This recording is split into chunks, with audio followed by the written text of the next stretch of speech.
Hello friends, आज हम home tab पर स्टाइल्स ग्रुप में से कंडीशनल फॉर्मेटिंग के बारे में समझेंगे, जिसके लिए सबसे पहले आप अपने डेटा को सेलेक्ट करेंगे। सपोज हम यहाँ पर अपने डेटा को या अपनी वैल्यूज़ को C2 से लेकर C8 तक सेलेक्ट करते हैं। फिर हम यहाँ से स्टाइल्स ग्रुप में जाएंगे और कंडीशनल फॉर्मेटिंग के ड्रॉप डाउन बटन पर क्लिक कर देंगे। तो यहाँ पर आपके सामने कंडीशनल फॉर्मेटिंग के काफ़ी सारे ऑप्शंस आ जाएंगे और ये सभी ऑप्शंस आपकी कंडीशंस पर डिपेंड करते हैं।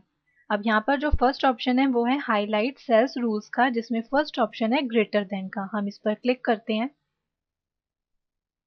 क्लिक करते ही ग्रेटर देन की विंडो आपके सामने ओपन हो गई है।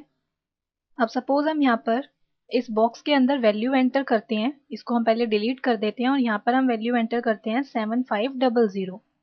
इसका मीनिंग ये है कि C2 से लेकर C8 तक के सेल में जो वैल्यूज़ हैं, अगर वो वैल्यू 7500 से ग्रेटर हैं तो ये उन्हें फॉर्मेट करेगा। आप यहाँ पर बताएंगे कि ये उन्हें जो है किस तरह के फॉर्मेट में चेंज करे। आप इस ड्रॉप डाउन बटन पर क्लिक करेंगे। यहाँ पर आपको ऑप्शंस मिलेंगे कि आप इन वैल्यूज़ को किस तरह से फॉर्मेट करना चाहते हैं। हम चाहते हैं कि C2 से लेकर C8 तक वाले सेल्स में जो वैल्यूज़ हैं और जो वैल्यू 7500 से ग्रेटर हैं वो light red fill with dark red text में चेंज हो जाए। हम इसको ओके करते हैं। तो आप यहाँ पर देखेंगे कि सेलेक्टेड एरिया में जो वैल्यू 7500 से ग्रेटर है, इसने जो है उसे फॉर्मेट किया है। आप यहाँ पर देख सकते हैं। हम यहाँ पर इसको अंडू करते हैं, जिसके लिए हम कंट्रोल Z करेंगे। उसके बाद फिर से हम यहाँ पर कंडीशनल फॉर्मेटिंग में जाएंगे और दोबारा से ग्रेटर देन वाले ऑप्शन को सेलेक्ट कर लेंगे। अब सपोज हम यहाँ पर फिर से वैल्यू एंटर करते हैं। हम यहाँ पर अब दे देते हैं 8700। अब हम यहाँ पर चाहते हैं कि C2 से लेकर C8 तक जो वैल्यूज़ हैं और उनमें जो वैल्यू 8700 से ग्रेटर है, ये उसे green fill with dark green text वाले फॉर्मेट में चेंज कर दें। हम इसको सेलेक्ट करते हैं और इसे ओके करते हैं।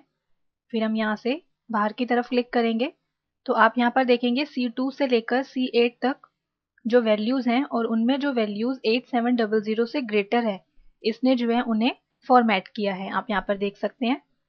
हम फिर से यहाँ पर कंट्रोल Z करते हैं अंडू करने के लिए। अब हम यहाँ पर फिर से अपनी वैल्यूज़ को C2 से लेकर C8 तक सेलेक्ट करते हैं। फिर हम यहाँ पर कंडीशनल फॉर्मेटिंग में जाएंगे और हाईलाइट सेल्स रूल्स में से अब सेलेक्ट करेंगे लेस देन। अभी जैसे हमने ग्रेटर देन वाले ऑप्शन को समझा था, उसी तरह से ही ये लेस देन वाला फंक्शन है। हम इस पर क्लिक करते हैं। क्लिक करते ही आपको लेस देन की विंडो ओपन करके देता है। अब सपोज हम यहाँ पर वैल्यू एंटर करते हैं 8500। इसका मीनिंग ये है कि इस सेलेक्टेड डेटा में जो वैल्यू 8500 से बिलो होगी, ये उसे हाईलाइट करेगा। आप यहाँ से स्पेसिफाई कर सकते हैं कि ये उन वैल्यूज़ को किस तरह के फॉर्मेट में हाईलाइट करे। हम यहाँ पर सेलेक्ट करते हैं yellow fill with dark yellow text और इसको ओके करते हैं। तो आप यहाँ पर देखेंगे C2 से लेकर C8 के बीच में जो वैल्यू 8500 से बिलो थी, इसने जो है उसे हाईलाइट किया है। हम यहाँ पर कंट्रोल Z करते हैं अंडू करने के लिए। फिर से हम यहाँ पर कंडीशनल फॉर्मेटिंग में जाएंगे, हाईलाइट सेल्स रूल्स, और यहाँ पर हमें थर्ड ऑप्शन दिया है बिटवीन का। जिस तरह से अभी आपने ग्रेटर देन और लेस देन को समझा है, उसी तरह से यहाँ पर ये बिटवीन का फंक्शन है। हम इस पर क्लिक करते हैं। क्लिक करते ही बिटवीन की विंडो आपके सामने डिस्प्ले हो जाएगी। अब सपोज हम यहाँ पर वैल्यू एंटर करते हैं कि इस सेलेक्टेड एरिया में जो वैल्यू हम यहाँ पर फर्स्ट वाले बॉक्स में एंटर करते हैं 6900 से अबव है और 8800 से बिलो है, ये उसे हाईलाइट कर दे। आप यहाँ से स्पेसिफाई कर देंगे कि ये उसे किस तरह से हाईलाइट करे। हम यहाँ से सेलेक्ट करते हैं green fill with dark green text. हम इसे ओके करते हैं। तो अब आप यहाँ पर देखेंगे इस सेलेक्टेड एरिया में जो वैल्यू 6900 से अबव थी और 8800 से बिलो थी, इसने जो है उन वैल्यूज़ को यहाँ पर हाईलाइट किया है। तो फिलहाल हम यहाँ पर इसको अंडू करते हैं। फिर से हम यहाँ पर कंडीशनल फॉर्मेटिंग में जाएंगे और यहाँ पर हमें अब नेक्स्ट ऑप्शन दिया है इक्वल टू का। हम इस पर क्लिक करते हैं। अब सपोज हम यहाँ पर वैल्यू एंटर करते हैं कि इस सेलेक्टेड एरिया में जो वैल्यू 7500 के इक्वल है, ये उसे हाईलाइट कर दे।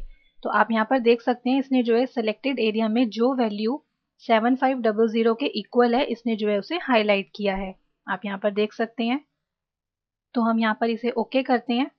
तो अब आप यहाँ पर देख सकते हैं कि जो वैल्यू इस सेलेक्टेड एरिया में 7500 के इक्वल थी, इसने जो है उसे हाईलाइट किया है।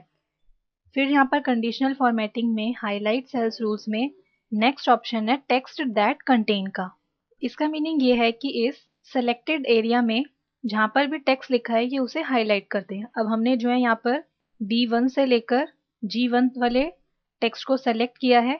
उसके बाद फिर हम यहाँ पर कंडीशनल फॉर्मेटिंग में जाएंगे, हाईलाइट सेल्स रूल्स, फिर हम यहाँ से सेलेक्ट करते हैं टेक्स्ट दैट कंटेन्स। ये आपको टेक्स्ट दैट कंटेन्स की विंडो ओपन करके देता है। और सपोज हम यहाँ पर टेक्स्ट एंटर करते हैं, हम यहाँ पर दे देते हैं टेक्स्ट।